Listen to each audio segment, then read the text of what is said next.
അതിനാലാം രാവിന്റെ പൂർണ്ണചന്ദ്രനെ പോലെ പൂർവാഹനത്തിലെ സൂര്യനെ പോലെ സന്മാർഗത്തിന്റെ പ്രകാശമായി ക്ഷമയും സഹനവും തൃപ്തിയുമായി കണ്ണിന്റെ വെളിച്ചമായി ലോകത്തിന്റെ കാരുണ്യ കണ്ണിന്റെ പ്രകാശമായി നമ്മുടെ ഓരോരുത്തരുടെയും ഹൃദയക്കണ്ണിന്റെ വെളിച്ചമായി മുഴുവൻ ഭുവനത്തിന്റെ നേത്രത്തിന്റെ പ്രകാശമായി ദുലതയും ദാനവുമായി വലിയ പ്രശസ്തിയോ ഞങ്ങൾക്ക് വലിയ അഭിമാനമോ അല്ല തേടുന്നത്, പണവും സമ്പത്തുമല്ല തേടുന്നത്, അങ്ങയുടെ ഉമ്മറപ്പടിയിലെ മണ്ണാണ് തേടുന്നത്. യാ റസൂലല്ലാഹ്, നബിയുടെ ഉമ്മറപ്പടി സല്ലല്ലാഹു അലൈഹി വസല്ലം, നബിയുടെ ദീനും ശരീഅത്തുമാണ്.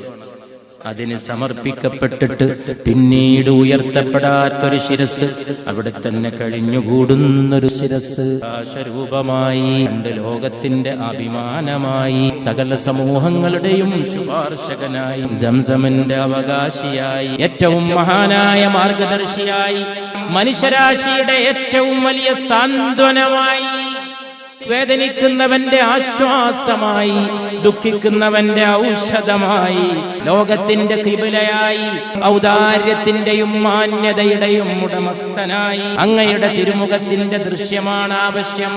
അതോടെ ഞങ്ങളുടെ ഭാഗതയും തെളിയുകയാണ്. മദീനയുടെ സന്ധ്യയെ ഞങ്ങൾക്ക് ലഭിക്കണം അല്ലാഹുവേ. അതോടൊപ്പം മദീനയുടെ അർദ്ധരാത്രി അവസാനിക്കുന്ന നേരത്തുള്ള രാത്രിയുടെ അന്ത്യയാമവും ഞങ്ങൾക്ക് ലഭിക്കണം.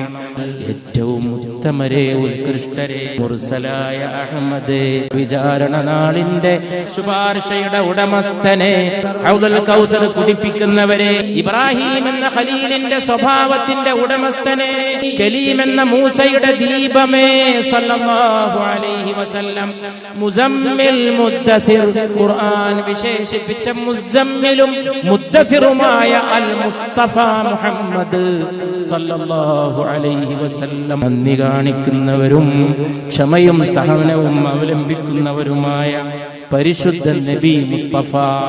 നീ നബിയുടെ സ്നേഹവുമായിട്ട് മദീനയിലേക്ക് പോ. കാശുണ്ടായ മദീനത്താർക്കും പോവാം, പക്ഷെ അവിടെ ചെന്നിട്ട് യഥാർത്ഥത്തിൽ പോയിട്ട് നബി സല്ലല്ലാഹു അലൈഹി വസല്ലമയുടെ ഒരാളായിട്ട് ഒരു അനുയായിയായിട്ട് അവിടുത്തെ കാൽക്കൽ നിന്നിട്ട് മടങ്ങുന്ന ഒരാളുണ്ടല്ലോ, അത് വേറെ തന്നെയാണ്. യാത്രയിൽ കൊണ്ടുപോകേണ്ട വല്ല പാഥേയവും നീ ഉദ്ദേശിക്കുന്നുവെങ്കിൽ മുഹമ്മദുർ റസൂലുള്ളാഹിന്റെ സ്നേഹത്തെ പാഥേയമാക്കിയിട്ട് പോ. മറ്റൊന്നും നമുക്ക് ആവശ്യമില്ല. മദീനേ കി ജാനിബ് സഫർ ചാഹിയേ, മദീനയിലേക്കുള്ള യാത്രയിൽ പ്രവാചക സ്നേഹം മാത്രം മതി. മദീനേ കി ജാനിബ്